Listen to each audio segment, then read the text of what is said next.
আজ বৈকালে মল্লারপুরের শতাধিক তৃণমূল কর্মী যোগদান করল বাম শিবিরে। আজ তাদের হাতে সিপিআইএমের পতাকা তুলে দিল সিপিআইএম নেতা শিবদাস লেট ও আতিউর রহমান। উল্লেখ্য, বঙ্গে সরকার পরিবর্তনের পর থেকে শুরু হয়েছে দল ছাড়ার হিড়িক। ঠিক একইভাবে আজ বীরভূমের ময়ূরেশ্বর 1 নম্বর ব্লকের অন্তর্গত মল্লারপুরের প্রচণ্ডপুরের শতাধিক তৃণমূল কর্মী তৃণমূল কংগ্রেস ছেড়ে যোগদান করল সিপিআইএমে। এমনটাই দাবি করছে সিপিআইএম নেতৃত্ব। সমস্ত মানুষ তৃণমূল এবং বিজেপি ছেড়ে আজকে লালঝান্ডা বা সিপিআইএম যোগদান করছে।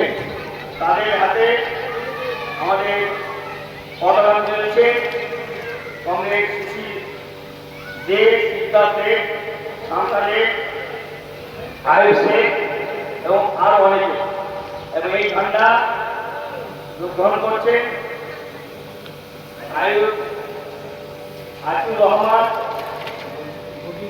মজিজামান, সাবজান। এই লাল ঝান্ডার বাবাদর্শ দিকে দিকে ছড়িয়ে দিন, ছড়িয়ে দিন, ছড়িয়ে দিন। ইনকিলাব জিন্দাবাদ,